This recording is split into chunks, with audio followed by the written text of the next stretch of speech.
in because you're very delayed and broken up. You're not delayed. They hear me perfectly.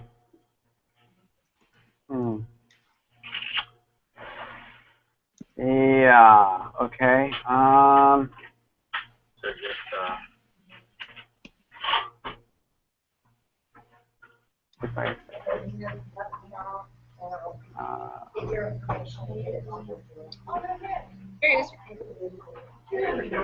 I'm not delayed at all, but I can't hear you basically. It's almost impossible. Let me restart. The same thing happened yesterday. Hey, but we just saw you underwater. That's pretty cool already. Denise, you need to mute. Thank you. That way we don't get feedback.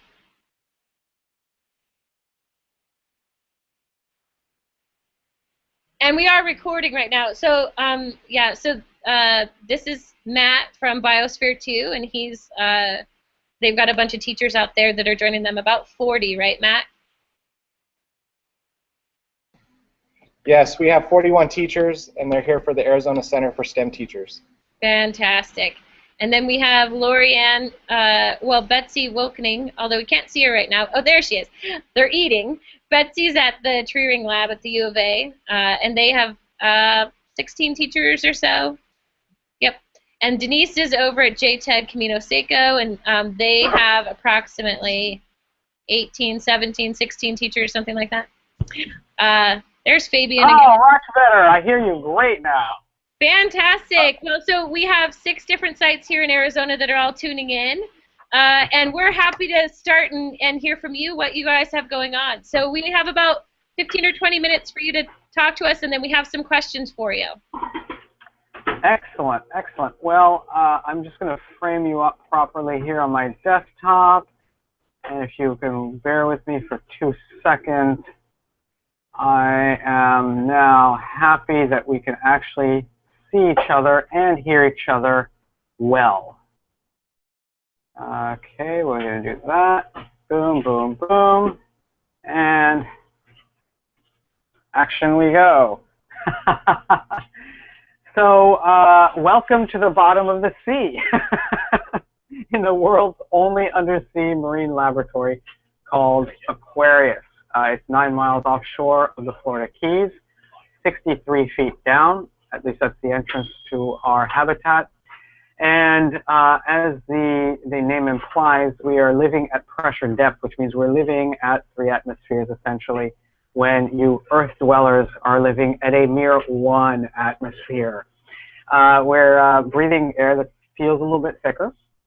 We're obviously have different neighbors as you do. Our neighbors are more of this kind of neighbor. There he is right there coming to say hello. And hopefully he's not going to eat our friend Virginia, the porkfish, who comes and eats right at the porthole late at night when the lights are on because the plankton is all over the porthole. I'm sorry, the viewport, not the porthole. The reason why we're doing this, well, 50 years ago, my grandfather had built an underwater village called Conshelf, and Conshelf 2, more specifically. And Conshelf 2 was staged in the Red Sea by 2 atmospheres, so 33 feet. And he and his team of aquanauts lived for 30 days there to go out into the water column and explore the oceans, do some scientific experiments, both in the natural history realm as well as physiologically, so that we could now stand on those exploits and the exploits of aquanauts since to be able to offer the world Mission 31. Mission 31 has for primary goal to reach out through science and education platforms. So just like we're doing now, we're able to communicate quite literally with all 6 continents through the advent of Wi-Fi in this unique habitat, and be able to connect in real time with different schools and universities museums, and aquariums. All this so that we can share the majesty and beauty of our ocean world, what that means to us, and what that means to the future of our planet, and more specifically, our species. Now, I don't know if you can see this, but we're having an amazing display of feeding right now from all sorts of various animals, or mostly fish, I'm sorry. And it's just, I'm like a squirrel down here. It's just so distracting and amazing. We've got yellowtails, we've got snappers, we've got all sorts of really amazing fish. In any event, the reason why I felt like doing this is not only to honor, of course, the exploits of aquanauts past, but also take the next fin step in ocean exploration. You know, it's funny because I feel like we're right on a new dawn of ocean exploration. At the same time, over the last decade, 2 decades even, we've lost a lot of traction with regards to not only ocean exploration as a lens to adventure, but also the very real science and data that we need to make better decisions in our everyday lives.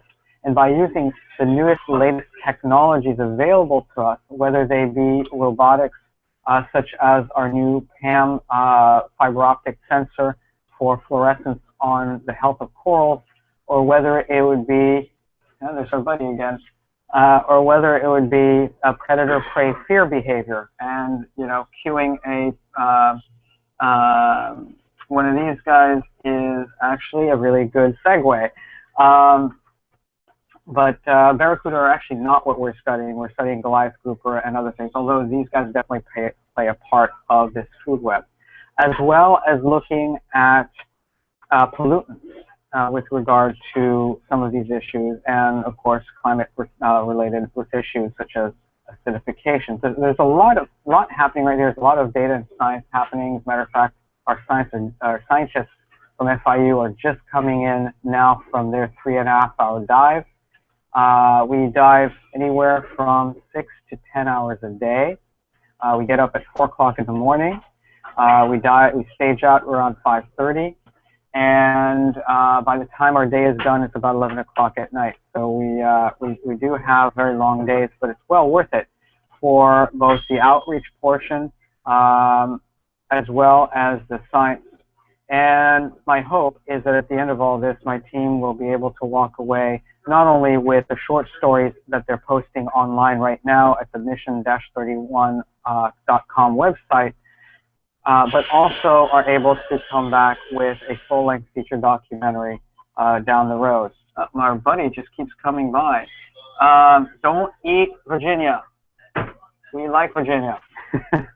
Anyway, so all this to be said, where it's a wonderful symbiotic relationship between Bonnet Rouge, my company, as well as FIU, Northeastern, and MIT for this particular mission.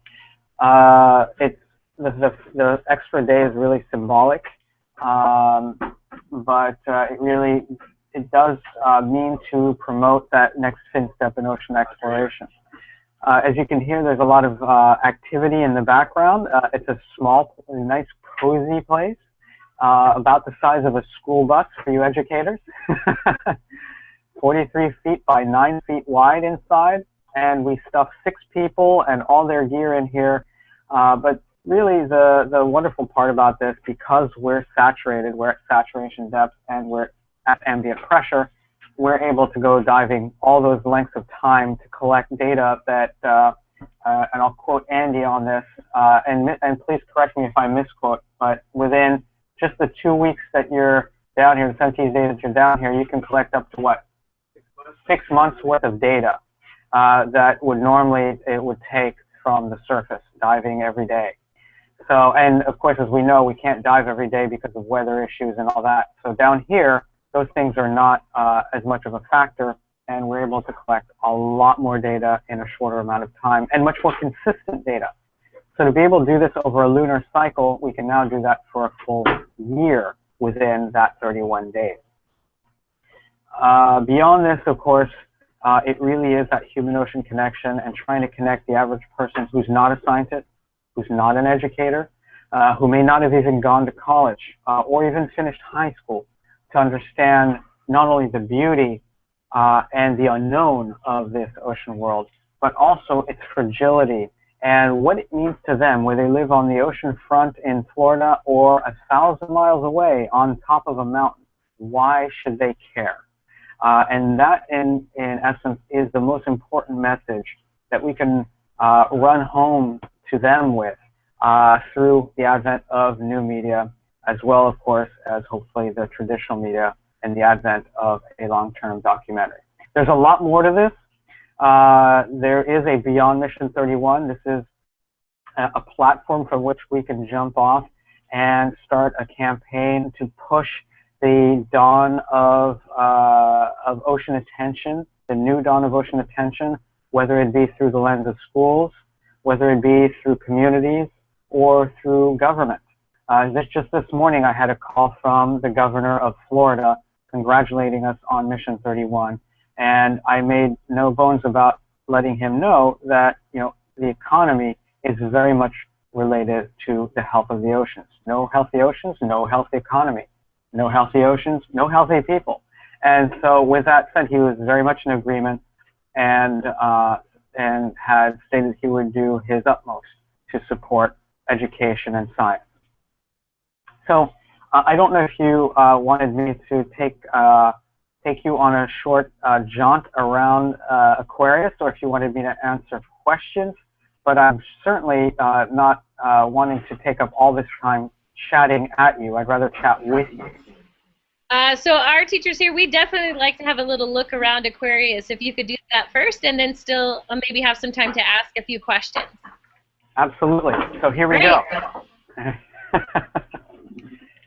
Now I'm going to face the camera in a different way so that we can see. Here we have Mark, one of our technicians, who is actually eating some delicious fresh food, as opposed to most of the foods that we eat, which, for efficiency's sake, are more akin to camping food or freeze-dried food. We have to be efficient enough, obviously, but Mark and Ryan is hiding somewhere. Oh, he's hiding in his bunk. Are the technicians here, and they've saturated at Aquarius before and are responsible for making sure that everything runs smoothly, that our dive ops are running properly, and that everyone's safe. Mark is going to have spent his 200th day here at Aquarius when Mission 31 is over. Not 208, I'm sorry, 208. Oh, I don't want to take those 8 away from you. Definitely 208. So I believe you might be the most seasoned aquanaut at Aquarius ever. Most number of days at Aquarius. That's pretty amazing. So we're honored to have you here, making sure we're okay. So in here, you can hear the clicking probably of our intrepid photographer, cinematographer, Kip Evans. And his very clean bunk, obviously. Look at that, really nice and clean. And I see it spilled over into my bunk. All right. But this is our very comfy, cozy living quarters. Hi, Ryan. Hi, guys. And Ryan's been working hard this morning like everybody else, so he's taking a little time off, and we're taking a little bit of his oxygen, so we'll move out of there so he can rest a little bit. But right behind Kip is our favorite view at night. Sorry, Kip, don't mean to be pushing you out of the way. Really good right now. But look at that. We see our favorite buddies right there every night. The lights are on at night. You can see the tarpon, the Goliath grouper, these yellowtails, snappers, parrotfish, you name it, they're all out here. And we're extra blessed to be in the National Marine Sanctuary in the Florida Keys, which just basically means that it's protected in this area. And so we have the flora and fauna that should be in our oceans everywhere. Now let me turn around. And this gentleman who's trying to run away from me right now is one of our intrepid scientists. This is Andy. Andy's from FIU. Oh, can you see me? I'm sorry, I don't know where I'm pointing the camera right now. Andy's very tall too, so it's a very tight space for Andy, but he's been studying amongst other things, with Adam, who is probably in the wet porch, predator-prey behavior. I own that.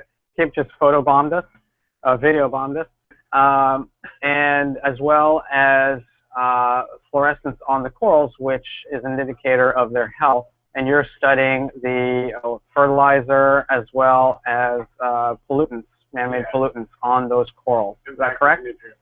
There we go. Spoken like a true scientist. I love it. Did you want to give them a 2-minute version? Sure. The short version, we're basically looking at how those corals are basically a combination of plants and animals. They have algae inside their cells.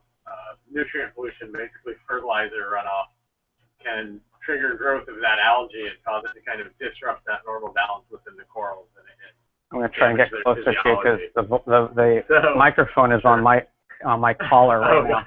So I'll just lean real close to my yeah, so basically what we're looking at is how nutrient pollution triggers the growth of the algae within the coral tissue and how that change in the photobiology can kind of disrupt the coral health. Excellent. Well, thank you, sir. And I will let you get to your lunch because you've been working hard out there in the water column. Then we burn up to 3 times as many calories down here than we do on land because of all the water activities. Now, here we are in the science lab. This is actually Adam and Andy's little heaven. We've got a 3D holographic sonar system right here. That's the data that they've been entering, so I can't show you the other sonar right now. I don't want to mess with their computer. But basically, you can see through video, through acoustics, you can see video of the fish. As a matter of fact, I can see a school of fish going around there, and that's where they're looking at predator-prey fear behavior. There's another station here, which is a little messy, so I'm hiding it. And then finally, my favorite place on Aquarius. I hope you're decent. You're decent? All right. So Adam is in here. He's our other scientist from FIU. There's Adam. Hi, guys. And Adam just got out of the water from a 3.5-hour dive. This is some of our equipment that just got staged out. We've got our handheld Dibson holographic sonar system. I know that's not its official name, but imaging system. There we go. And Adam is also working with Andy on all the things we talked about earlier. Oh, there's our Pam fluorometer. There we go. Is she working better now? Pam is definitely working better, although she likes to get some trouble from time to time. But she's being testy? She's being testy, but she's working. Okay, good. And we just got some new equipment. I heard some of it earlier. And finally, my favorite part of all this, of course, is the wet porch. That watery area down there called the moon pool is how we get in and out of Aquarius. So you can see that we're open to the water column, and whenever we want, we can go for an ocean walk. So that's really about it, my friends. I'm going to go back into the dry area because we want to keep the dry area nice and low in humidity, and the wet porch is very humid, so I got to close this door. So we're going back in here. I'm going to come through. It's a full house today, or at least this hour. And I'm going to go right back to the nice, cozy place here. Our conference area, dining room. You're welcome to come sit with me. And of course, our Google Hangout session here. So let me see if I do. There we go. All right, Fabien, So we have a question for you. Yes, I'm ready. So our first question is, we're wondering how you get oxygen for the lab and also for your tanks. How do we get oxygen for the lab and our tanks? Okay, so we breathe air down here, which is we're really at the limit of where we can breathe regular air. And in order for us to get that air, we pump it from the surface. We have a buoy at the surface that has a couple of generators that not only generate electricity, but also provide power to pump some of that fresh air down here. We also have a backup system, that allows us to have 3 days of battery power as well as 3 days of life support in case we're disconnected from the buoy for some reason. That's basically the general gist of what happens at Aquarius. there is a system in here of scrubbers, a little bit like what one would consider a rebreather, that does scrub the CO2 out of the air that we breathe in here, as well as introduces fresh air and fresh oxygen. We have monitors on the other side. I don't know if I showed them to you. I probably didn't when I was looking at Mark. But if you look over here, that is an O2 analyzer and gives us our CO2 readings as well as our oxygen. And that's how we make sure that we are breathing the proper amount of air. Of course, if anyone's ever had a CO2 hit, you know how painful that is, how much of a headache that is, and that's certainly an indicator that the measurements are off. So far, so good. We are breathing nice, clean air. Mark and Ryan are making sure of that, and we're a go.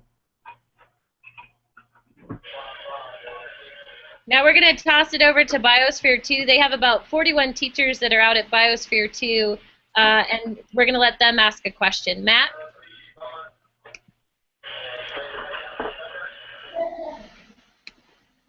Thank you, Fabien.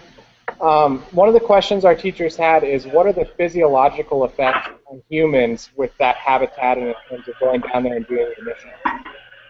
Well, the physiological effects really are dependent on how long and how deep you go, or how long and how deep you're staged. We're definitely keeping an eye on ourselves, especially with regard to sleep patterns, because although it is light outside, as you can see, the light spectrum is very limited down here. And we also basically are, you know, the circadian rhythms are changing depending on your workload, and our workload is very heavy. I'm happy to say so far that none of us have had problems sleeping. Although we do have these wristbands with a little light sensor and, of course, motion sensor and so on and so forth to make sure that we're being monitored properly. Beyond that, physiologically, we're doing subjective tests and logging our different physical aspects, and we do get regular visits from a doctor, a Navy doctor from the surface, just checking in with us, making sure we're okay. We have had your typical issues in a wet environment, especially for prolonged times. For example, one of our scientists does have an ear infection, and if we don't stay on top of that, it can go rampant and could be really bad. Luckily, I'm happy to say that he's doing better, and we'll keep it that way, as well as a few little boo-boos, you know, cuts and things like that, which, of course, can also go rampant very easily in such a wet environment. Beyond that, our sense of taste, or at least my sense of taste, has gone a bit dull. So the foods that we eat, I end up putting hot sauce on just to get a little bit of a kick. And I'm not a hot sauce person. So those are the kinds of side effects that we see going there. The air is thicker. I can definitely feel that. And when I'm talking a long time, I can feel I'm breathing a little bit more heavily. So, Fabien, we have another question from the Desert Museum, but unfortunately their audio isn't working, so I will ask the question for them. They're curious if you're diving with rebreathers, and for those of us who are not familiar with rebreathers, what are those? Well, we're diving daily with hard hats or helmets, as well as scuba. Rebreathers we're avoiding right now because of OSHA regulations and such. But essentially, a rebreather is a closed-loop rebreathing system, as it states. It's very efficient on gas. It's also a very complex type of breathing apparatus, and it requires a lot of computers and sensors and so on and so forth. So for me, you know, right tool for the right job. And although I'm trained on rebreathers myself, it's not necessarily all that conducive around here, because we have a fill station within Aquarius itself that allows us to refill our double 100 tanks when we need to during the day on our scuba excursions. And of course, on helmet, we have an umbilical that allows us for infinite amount of air. we get cold a lot faster than we would run out of air or bottom time. Excellent, thank you. We're going to toss it over to our robotics strand over at the University of Arizona. Anne-Marie Condis is over there. They have a question. We would like to know if you could expand a little bit more on the robotics systems that you are using in your research and whatnot. Of course. I figured you might ask that. Yeah, so we're using several different units. I would like to bring Andy or Adam in to explain a little bit more about the technology they're using, as well as state on the side that we're getting a second set of scientists in later on the 17th. Grace Young from MIT and Liz McGee. I think she goes by McGee now, right? She got married and she finally changed her name. From Northeastern University, and they'll be bringing in different kinds of technologies in the second half. But since I have the scientists here, why don't I give them a few minutes to explain what exactly we're using. Here we go. Here we go.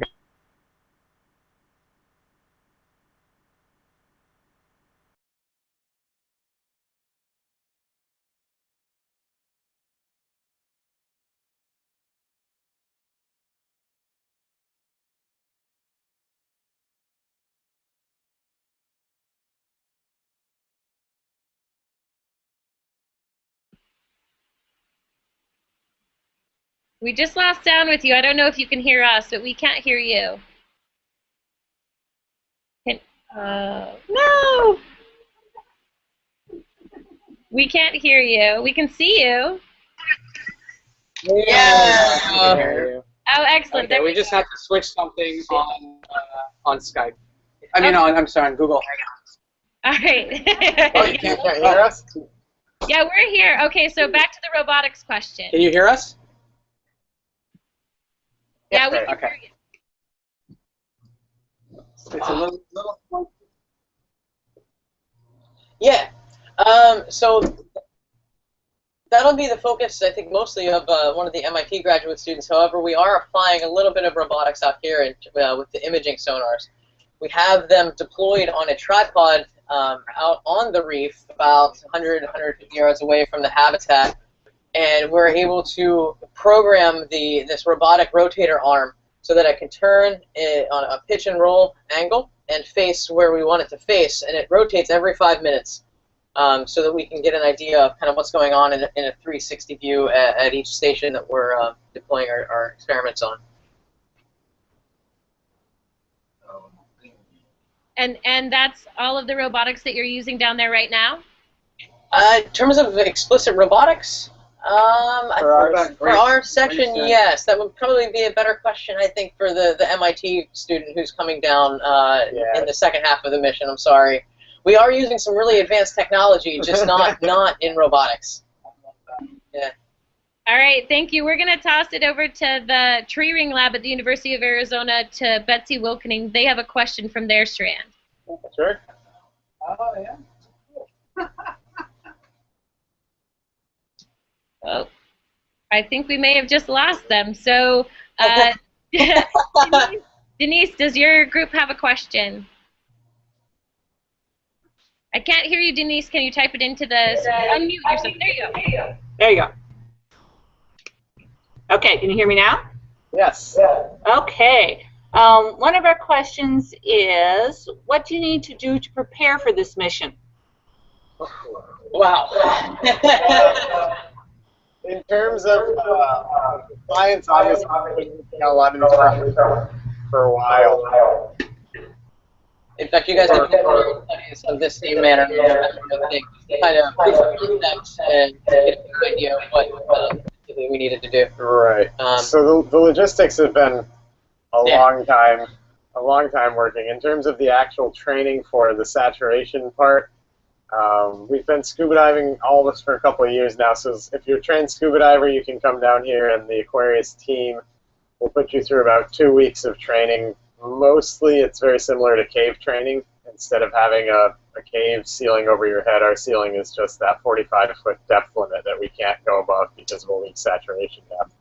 or storage depth. But so yeah, about 2 weeks of kind of technical training, dive training skills that you'll go through, a lot of drills and exercises and things like that to learn to troubleshoot all your problems and be able to work from the bottom.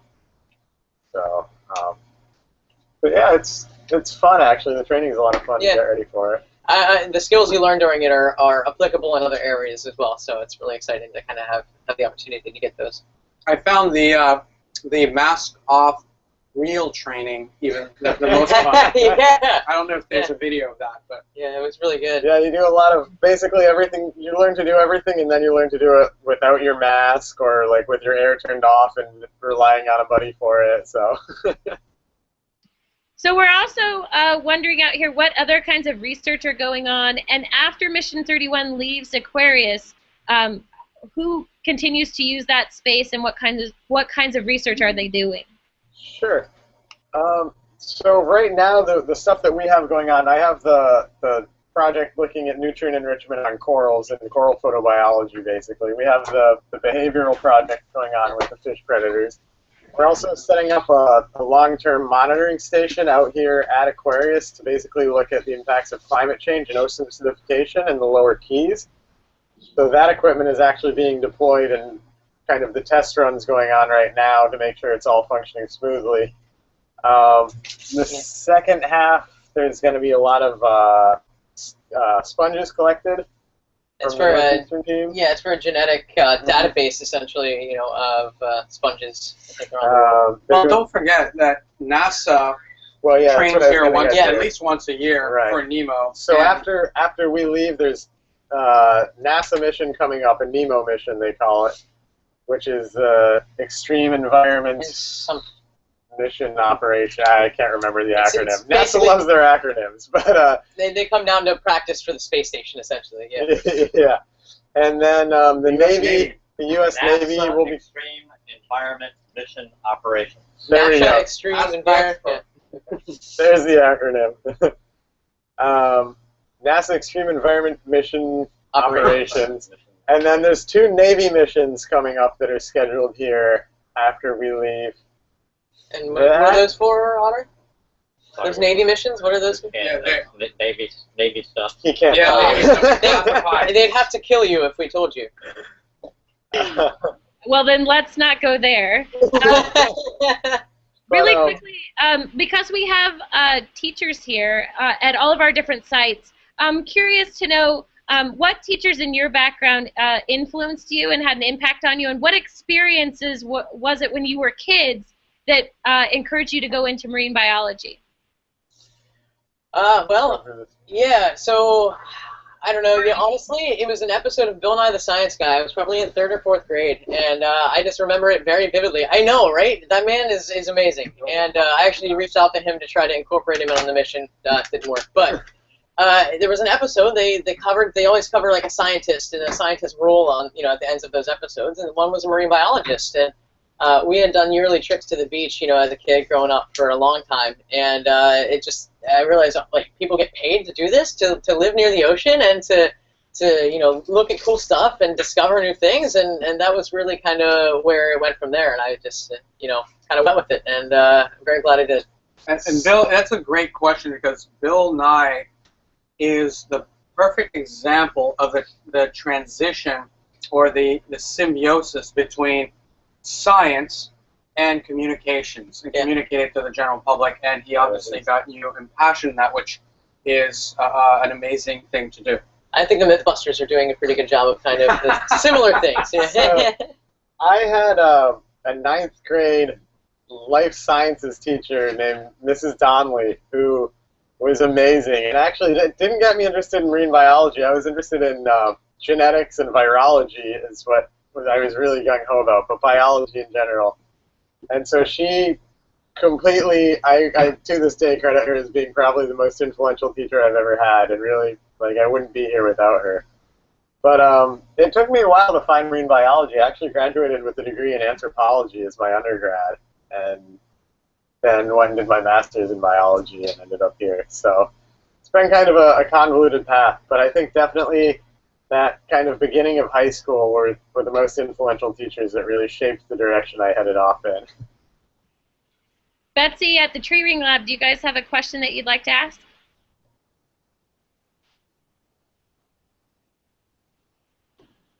Yes, we did it right this time. It's hard when we have to keep looking backwards to see where our mouse is.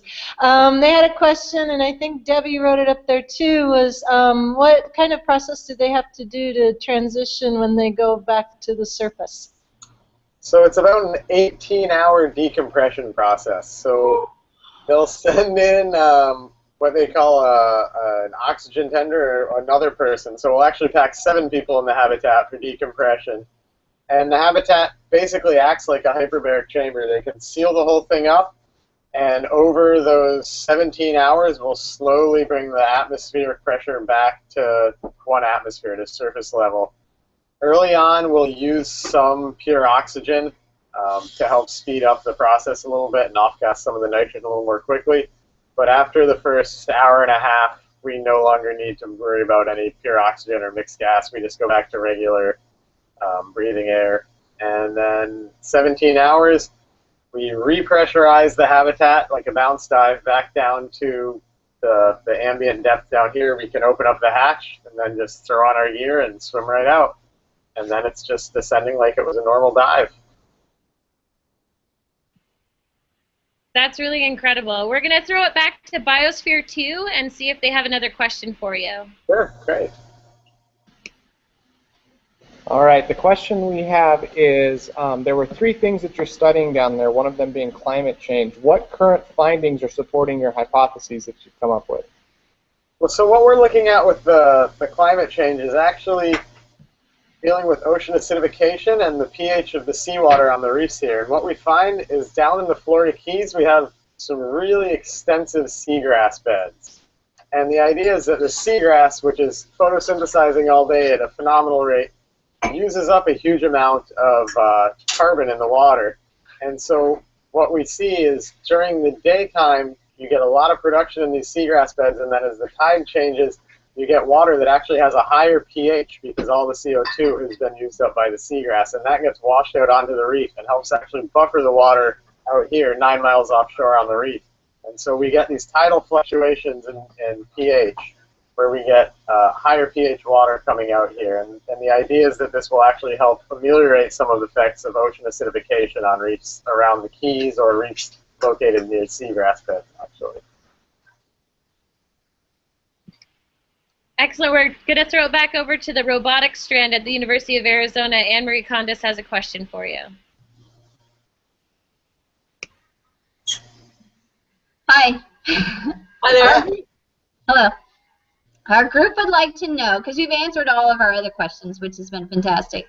Our group would like to know what exactly do you guys eat, and do you guys go fishing and eat that as well? Not intentionally. Actually, in terms of what we eat, we got these guys. Oh gosh, bringing the whole tray down. There it is. So we have a bunch of these bins of delicious Mountain House backpacking meals. This one, what do we have here, is chicken breast with rim meat and mashed potatoes. It even has the little grill marks on the sides of them. So you just add some hot water to that and give it a couple of minutes, and you're good to go. I hope you like salty food. Salty and pretty fried. Yeah, it's mostly prepared foods. We've actually been pretty lucky on this trip. There have been a lot of people up top who have been sending down fresh food with we call them the potters. I'm not sure if Fabien explained that, but basically everything comes from inshore from the support team, and so they bring down these big, essentially pressure cookers full of supplies, towels, anything that needs to be Mountain House fried. meals. Or if people on shore cook us fresh meals, they can put those in there and bring them out for us. But we can't have a burner down here because the particle pressure of oxygen is higher, and so there's too much risk of a fire. And for some reason, actually, I'm not sure why, but fresh stuff seems to spoil a little bit more quickly down here, even the fridge. So. Well, look at this apple. It's only been down here for a few days, and it's already... Yeah, this apple, yeah. So, very bruised, very bad. Things go bad quickly down here, so we end up having to get a lot of fresh stuff brought down. Thanks for answering that question. We're going to toss it over to the JTED activity. So Denise Ryan has a question from their group. My group would like to know what important skills and competencies do we need to teach our students so they can be successful scientists in fields such as marine biology? Honestly, I think the biggest thing is to learn how to answer questions, you know, without a whole lot of outside help. If you have the ability to read a book and to find information in that way, I think it's something that I never really quite figured out until I got into college. You know, that ability to kind of, you know, go and solve those problems on my own, and that's something that is just incredibly useful as a scientist. At least for me, I think that's something that would be very helpful. Yeah, kind of the independent and critical thinking skills are pretty key. Knowing how to, and we get that a lot. Both of us are teaching assistants at Florida International, and so we see a lot of the students coming in there that really haven't figured out quite how to critically think and answer these questions on their own and find the answer. It's either you tell it to them and they try to remember a fact, but they can't pull it from other pull sources it all together, unless you give it to them so directly. that critical thinking is absolutely key. I would agree with that. So just so you know, all the teachers in our room here are giving you 2 thumbs up, and we're so excited to hear you say that, because of course we say it to our students all the time, but it's awesome to hear it from you. Believe me, listen to, if there are students there, listen to your teachers. I didn't, and it took me a while to learn it. Do it.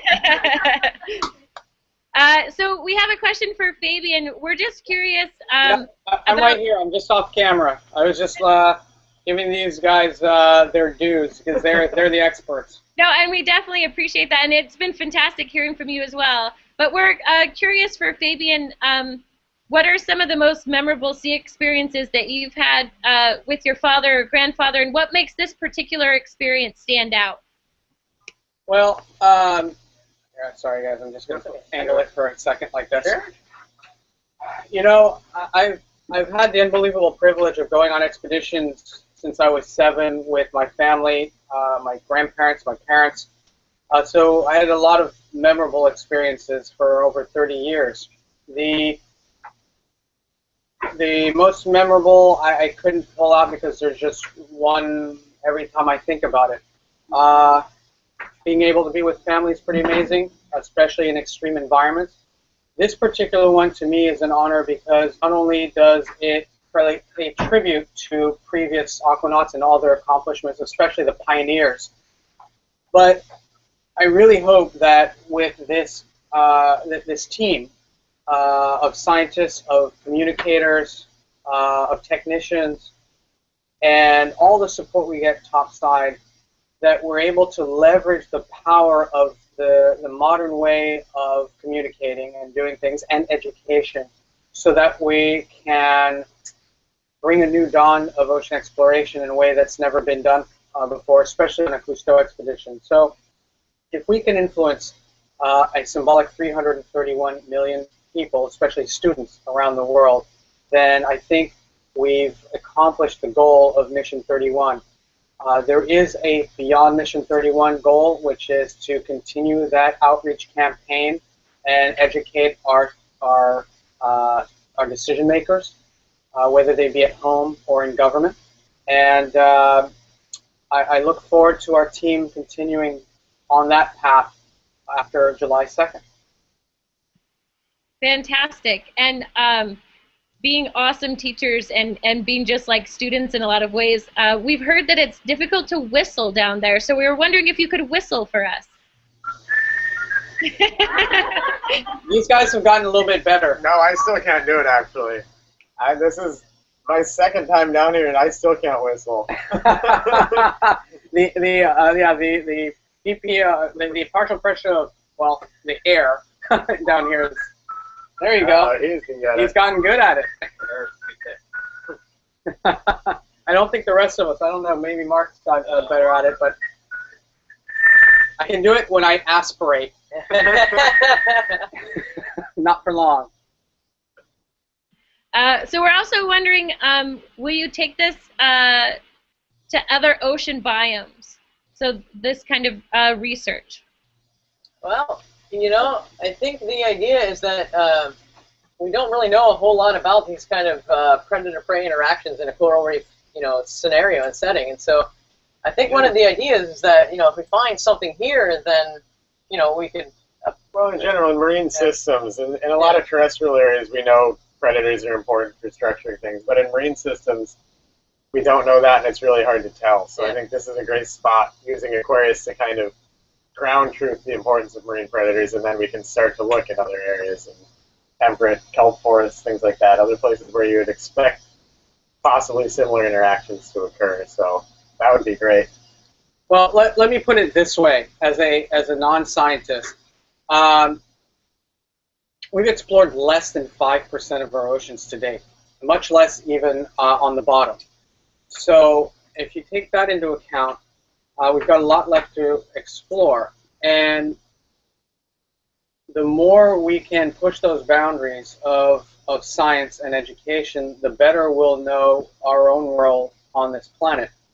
So hopefully this will spawn a new era of ocean exploration as it pertains to living at the frontier, because my grandfather used to say, in order to film a fish, you have to become a fish. And today is his birthday, by the way. Hence why we're wearing the red caps. I'm just wearing it because they're stylish.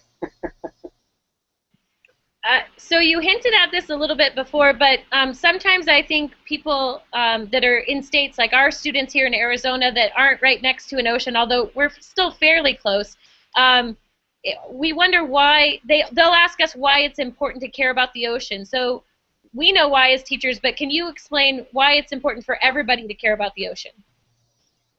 Sure. Well, imagine our planet without oceans. We'd just be one of those little brown rocks floating in space. This is quite literally the life support system of all life that we know. Water connects us all. It's the circulatory system of all this life, and as such, without a healthy oceans, there's no such thing as healthy people or a healthy economy, for that matter. Yeah, I think that sums it up really well. You can go over all these different kind of numbers and statistics, and 10% of the world's population relies on coral reefs directly for protein sources, actually. And people or something like that. Yeah, it's $365 billion industry a year in just coral reefs. And that's just in Florida. No, it's $7.1 billion in Florida alone from the coral reef. Yeah. So I mean, there's lots of numbers that you can put to it, things like that. But I think Fabien really put it the best when he says, look at all those other planets and rocks floating out there, and that's what you get when you lose the oceans, or when you have, I mean, I'm happy to think about exploring Mars and colonizing Mars. That's great. But I venture to imagine that it's just not as beautiful as this planet. So we have another question that's a little bit different. On a mission like this where you're that far underwater and that far away from land, what are some of the biggest threats or dangers that you face? Who wants to take that one? I mean, honestly, I feel safer down here than driving on I-95 in Miami. that to and from work traffic is just terrible. I think the biggest risk in the habitat, or the biggest danger in the habitat, is always fire. Just because there is both the physical risk of it, and you can also contaminate the breathing atmosphere in here. Well, lots of life support because of that decompression obligation. I mean, living at saturation and being able to afford ourselves 6 to 12 hours of diving a day also comes with a cost, and that means there's no quick exit strategy to the surface. We still have decompression obligations, and that's certainly it's a reality that we need to make sure we have planned for. Sure. And then being in South Florida right now, especially, it's the start of hurricane season, so that's something that's not necessarily as kind of emergency. All of a sudden a hurricane just appears. We can plan for those. We can see it coming, and in fact, before in the past, they have had to kind of cancel missions halfway through and bring everyone back up because there's a hurricane heading towards the Aquarius base. So, and then we'll just call it Mission 21. And we're also curious, how was this site, when Aquarius was built, how was that picked? Why was this the site that they decided on? Mark, that is a great question. Mark could probably answer that one. Did you have an answer for that one? the National Oceanic and Atmospheric Administration actually owns Aquarius, and originally it was going to go off La Jolla, California, in some deeper waters. It's built to go into at least 120 feet of water. The cost effectiveness of that and all was much higher. So where we're at 50 feet allows us to breathe air. So we don't have to breathe mixed gases, which is highly expensive to bring helium, nitrogen mixes, and things like that. So we can just pump regular air out of a compressor down to us. And they found a place in a National Marine Sanctuary operated by NOAA in the beautiful Florida Keys on a very viable living coral reef. Not as viable and living as it was when this was put in 20 years ago, but it's still a constant study for all those 20 years. And the bottom here is at 63 feet. That lets the living space be at 50 feet, which is the perfect depth. If you look at our viewports here, we have a beautiful view of the reef and everything, but more importantly, it's there for the scientists to study the transition now from corals to sponges and things like that. So the ideal location, it's an ideal location scientifically for them to study a living coral reef and for the depth, safety and depth that we're at right now. And you can see, actually, we're very close to some of the deeper depths, as well as the Gulf Stream, because you can see out the viewport right now, it's very, very, I guess, non-scientifically speaking, mucky, because there's an upwelling happening, which brings nutrients, of course, to the area, which is good for the fish, not good for our cameras. That's true. Really cold if you're not. Really cold. Yes, oh yeah, and there's a side effect of cold in the water, which after 3 hours is not a welcome thing. I'm going to toss it back out to Biosphere 2 and see if they have another question for you. Thank you. We were having some audio difficulties, so I was running around. What role does your grandfather's Jacques Cousteau have on your current research? Well, I think my grandfather, in terms of the mission in general, Mission 31, has a big role in it because we're basing his length of stay and his experiences as a baseline platform. But in terms of actual science, we're doing things that he probably didn't even dream of during Conshelf, because we're also looking at climate change related issues which weren't necessarily a topic of conversation 50 years ago. That said, we also are using technologies which he only dreamed of, such as streaming live on the internet, as well as sharing things via social media, and having long-term assets for educators posted on our website to be able to, that are US Board of Ed certified, to be used in classrooms. So all those things are new tools in some of the information that we're gathering now. And we're basically building on a lot of the science that's been had up until now, especially with regard to Aquarius. Aquarius has been down here for 20 years. It's the best kept secret in the oceans. Shh, don't tell anyone. Tell everybody. Thank you. Yeah, and I guess we should say happy birthday to your grandfather today, right? The anniversary of his birthday? It is. Today is the anniversary of his birthday. And wherever he is, I think, I would hope that he's proud of what all these people are doing to make Mission 31 a success, because it is a celebration of the oceans in a way that I believe he really highlighted in his lifetime and would love to do so today. Anne-Marie, do you have a question over there at the robotics lab? Well, I think we have exhausted our questions, unless somebody else has one. Thank you guys so much for joining us today. It was so cool to be able to be here in Arizona and have you talk to our teachers here at the STEMAZing Institute and also at Biosphere 2 and the workshop they have going on for STEM teachers. So thank you for your time. This was great. It's been a pleasure connecting with you all in your little land-based area when we have the 99% of our living space right here in our front door. But thank you very much for spending some time with us. We really appreciate sharing ideas and thoughts and answers and questions. We now have to do a hurricane blowdown to make sure that we don't die of CO2 poisoning. So it's going to get quite noisy. but we really appreciate your time, and we wish you the best for this summer. And go get them. Go get those kids. Make sure that they fall in love with our planet. Thank you all. And You're good our luck with the heroes. rest Thank of the you. mission. And be safe. And we look forward to watching you on the internet live. We were happy to see ourselves on your video live as you were walking around. That was really cool. So best of luck to all of you. Be safe, and we will be watching. There you go. You can see yourselves live right now. Awesome. Thank you. Thank you all. Bye. Bye.